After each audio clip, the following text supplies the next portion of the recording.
Bom, meus amigos, se vocês perguntarem qual o profeta da igreja que mais viajou em toda a história da igreja, vocês podem ter certeza. Foi o presidente, o profeta David O. McKay. Vamos ver por quê. David O. McKay tornou-se o presidente mais viajado da história da igreja. Em 1952, ele visitou as missões na Inglaterra e no continente europeu. No ano seguinte, ele voltou à Europa para dedicar o terreno dos primeiros templos construídos fora dos Estados Unidos e Havaí. No ano de 1954, ele parou brevemente em Londres. Ele fez uma parada brevemente em Londres, durante sua viagem de 59.500 quilômetros, que o levou à África do Sul e à América Latina, mas ele parou em Londres. Nessa viagem, ele tornou-se a primeira autoridade geral a visitar a África do Sul. Em 1921, ele visitou várias áreas e a África do Sul ele não havia visitado. E o primeiro presidente da igreja a estar também na América do Sul, você sabia? Foi o David O. McKay. No ano de 1955, ele viajou pelo sul do Pacífico, voltando a lugares em que havia passado por experiências sagradas. Cerca de 34 anos antes, ele passou por algumas experiências sagradas. Durante essa viagem, ele anunciou os planos de construção de um templo na Nova Zelândia. Olha que interessante. Um novo passo para colocar as bênçãos da casa do Senhor ao alcance dos santos de várias partes do mundo. Poucos meses depois, ele viajou para a Europa pela quarta vez em 4 anos. Para quê? Para dedicar o templo de Berna, na Suíça. No ano de 1958, ele voltou ao Pacífico. Para quê? Para dedicar o templo de Hamilton, na Nova Zelândia. Enquanto ele estava na Nova Zelândia, ele também organizou a estaca Auckland, que era a primeira estaca fora da América do Norte e Havaí, mostrando que a igreja estava crescendo internacionalmente. Mais tarde, naquele mesmo ano, ele voltou à Inglaterra. Para quê? Para dedicar o templo de Londres, na Inglaterra.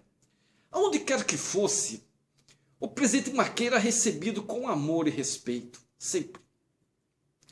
Ele foi o primeiro profeta vivo que a maioria dos santos vira em pessoa. Em cada aeroporto, ele era recebido pelas pessoas com o conhecido hino: "Graças damos, ó Deus, por um profeta", entre aspas, cantado em meio às lágrimas e com a voz embargada. O presidente McKay frequentemente sentia a veracidade de suas bênçãos e orientação divinas quando viajava. No ano de 1955, por exemplo, vamos falar dessa experiência. Seu voo atrasou-se devido ao aviso de que um furacão se aproximava de Fiji, sua próxima parada. Quando o avião chegou à região, porém, conseguiu aterrissar em segurança. As autoridades de Fiji ficaram surpresas com o fato de o furacão, abre aspas, ter subitamente mudado o curso, no mesmo instante em que o presidente McKay havia chegado a Suva, e dito que algo muito comum tinha acontecido, fecha aspas, ponto. Pesadas chuvas tropicais atrasaram a partida do profeta de Fiji, até encontrar-se inesperadamente com 2 eldres. O presidente McKay não se dera conta de que apenas 3 meses antes os missionários Sud haviam sido designados para aquela área. Ele marcou uma reunião no dia seguinte, domingo, para encontrar-se com o grupo de santos que morava em Suva. Eles reuniram-se na casa de Cecil B. Smith, que Cecil B. Smith sozinho havia mantido aquele pequeno rebanho de santos reunidos por muitos anos. Quando o irmão Smith deu boas-vindas ao profeta de Deus à sua casa e à reunião, abre aspas, ele emocionou-se e derramou lágrimas de alegria e gratidão. A congregação cantou docemente uma aspa, abre, damos graças a Deus por um profeta, fecha essa uma aspa, ponto. com lágrimas de alegria nos olhos, entoaram cada palavra como se fosse uma oração. Em seu discurso, o presidente Mackay declarou que aquela era uma reunião significativa.